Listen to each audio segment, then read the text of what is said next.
How do you safely and accurately photograph the sun? Well, I don't really know, but today I'm going to find out.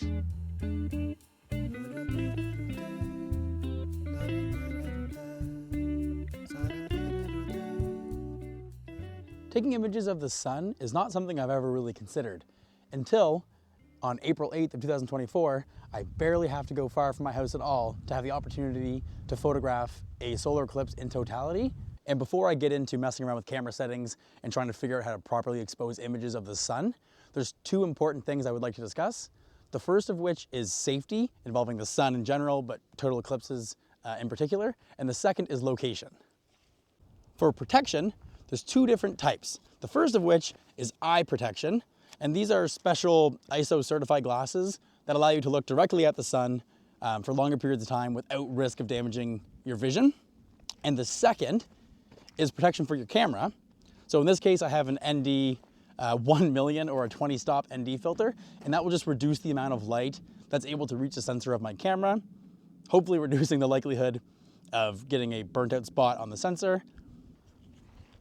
Eye protection is particularly important during solar eclipses because day-to-day life, you shouldn't look directly at the sun. And although it might be tempting during an eclipse, the same thing is true. The same amount of UV light and radiation is streaming out of the sun. Although it may be more tempting and it may look and be less sensitive on your eyes during an eclipse, it's really important to have proper protection. No one wants long-term vision damage, and it's better to be safe than sorry. And when you put these on, there's so much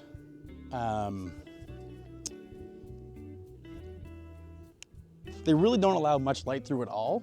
And just looking at normal things, it's just black. You can't see anything. However, when you look at the sun is bright enough that it cuts through and you can sort of see an outline of the sun.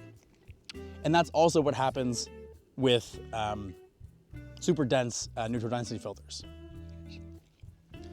And because these are specially made and they really reduce the amount of light that comes through, these glasses are required, and sunglasses will not cut it when directly observing the solar eclipse. For the second thing I want to talk about before getting into the fun stuff of taking images is location. And the solar eclipse happening on April 8th is going through a good portion of North America.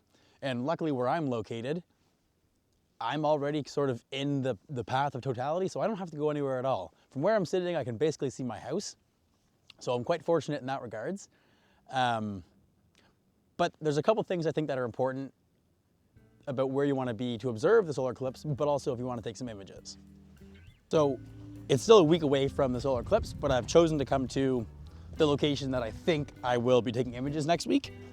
And I chose this location because it's a little bit out of the ways. It's quite accessible, but the time of day that the eclipse is happening and the location I'm at, I don't really think anyone else will be here, which will be nice. I tend to like to be alone when I'm taking images, and it's just nice and peaceful. And the second thing that I took into consideration is to get up a little bit higher than the surrounding area. And this will allow me to have less obstructions in the path of the sun during the eclipse. I knew about this location prior to today, but I've never been here. And one thing that helped me decide that this would be a really good location is the PhotoPills app, which I have been interested in for a while, but I never purchased because it's $10, which for an app seems like a lot of money. But I'm quite happy I did, because with the app, you can put in a location, you can drop a pin, and with augmented reality, you can sort of visualize the path of the sun. And that's what I did for where I am now. And it is going to be, dare I say, perfect. The sun is going to be roughly where it is now when the eclipse begins, and it's slowly going to go down this way.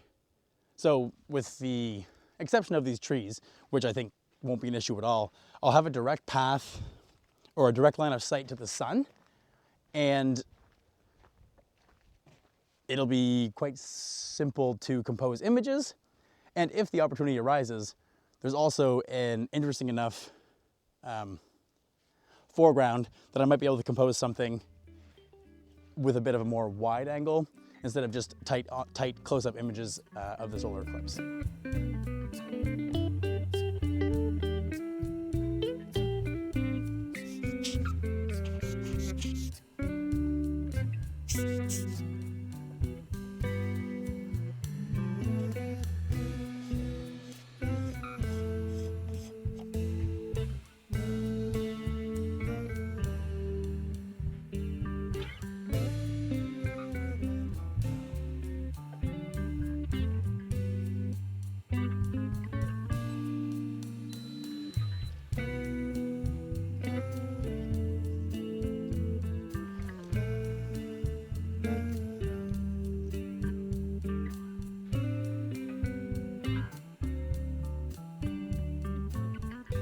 I've just taken a couple test images and I've noticed a couple things. First, I think I'm gonna have to wear sunglasses while doing this. I'm not looking directly at the sun, but just, I'll be looking at the sky, so everything's really bright. So my sunglasses will help quite a bit, I think. And the second is that this, for some reason, I thought the ND filter, which I looked closer and it's actually an ND 100,000, not 1 million, so I apologize for the mistake. I thought I would, I believe that it was so dark I was gonna have to do a really slow shutter speed. And it is very dark, but the sun is just so bright that it's still allowing me to shoot with a very fast shutter speed. So the last couple images I just took were at about a 1/1000th of a second exposure, which is plenty fast. One thing that may be difficult though is just ensuring that everything's nice and stable.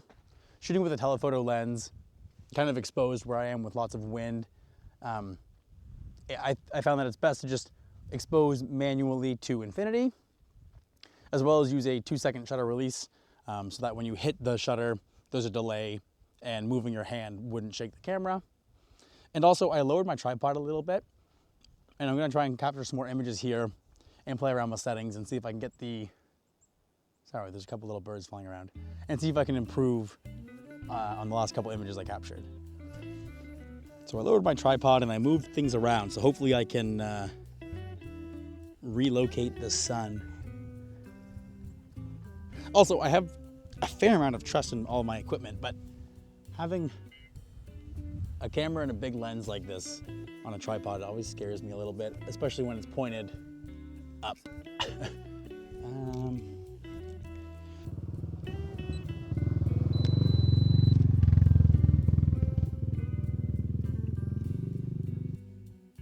Just capturing these images here, it's becoming apparent that metering mode might be a little bit important,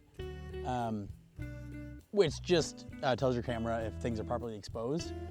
And I'm using a centered metering, so it's just looking at the center of the frame and telling me if things are exposed correctly. And I had the sun sort of off to the side of the screen, and my camera was telling me that the scene was really, really underexposed. So I cranked up the shutter speed, and the sun became really, really bright. And then I realized that it was because of my metering mode, so I recentered the sun in the middle of the frame. And with a shutter speed of 1/1000th of a second, I think it was properly exposed then. So that's just something to be aware of. So I'd recommend using centered metering and try and compose the sun in the middle of your frame, or use spot metering so you can select where in your frame you'd like your camera to expose for. Really, it's quite a bit simpler than I was anticipating. It's just important to use an aperture that's nice and sharp for your lens and camera across the whole frame. So I'm using an aperture of f8. I'm just using the lowest ISO I can. So that's an ISO of 160. And then just by playing around with your shutter speed, you can either underexpose or overexpose or correctly expose the sun to your desired taste. And the best option for me right now is 1/1000th of a second shutter speed. And that leaves lots of details in the sun. It's very sharp. So the two images that you see there now, the only difference is that the one on the left-hand side was shot with a shutter speed of 1/1000th of a second, and the one on the right was shot with a shutter speed of 1/25th of a second. And because of the slower shutter speed, in post I was able to bring up the highlights a little bit, which adds a little bit of a glow around the sun. And I'd be really interested to know which of these two images you prefer, whether it's the one that's, let's say, slightly underexposed but more sharp and more detailed, or the image with the glow, as I can't really capture both simultaneously. Excited for next week now. The actual photography might be easier than I anticipated. It's really, if you have the proper gear, that being a strong neutral density filter and a camera, it's quite simple to capture the sun properly exposed. And the research I was doing suggested using an ND filter of at least 16 stops. 16 to 20 seemed to be the consensus. And there's a few on the market that are relatively affordable. The one I have is from KNF Concepts. So it was only $60, which is kind of steep for a lens that, or a filter that really can only be used for a few situations.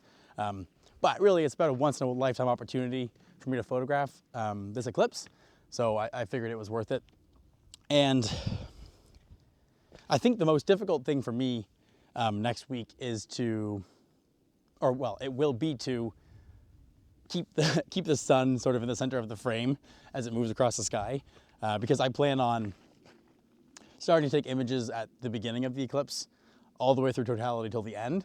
So the sun will be arcing through the sky, and I think the most difficult part for me will be to sort of consistently track it and maintain it in the center of the frame, because I think it'd be cool to get a nice time lapse of the eclipse. So I'm happy with what I found out today about the correct exposures and the settings I'll need to photograph it. And I'm just getting ready to pack up, and you really can't see on this camera, but there's a couple of trees over there on a little island in the middle of a bit of a inlet on the river that's still frozen. So I'm gonna try and capture an image of that before heading out.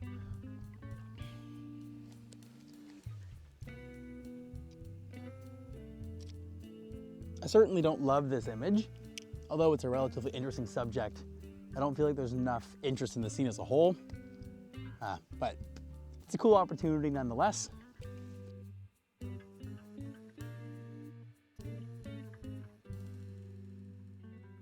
I think maybe I'll have to come back and try and capture that scene again closer to sunset, but hopefully soon, because the ice in the scene I think is important. So I'll have to come back within a couple of weeks. Maybe there'll be some better light, and I think that could really help the scene. But I think that's it for now. I learned a lot, and I'm looking forward to taking images of the solar eclipse. Sorry if this video was a little bit scattered. I probably should have planned it a little bit better. But stay tuned for next week when I capture the actual solar eclipse. I'm really looking forward to what I can see and sharing that with everyone else. So I'll see you on the next one.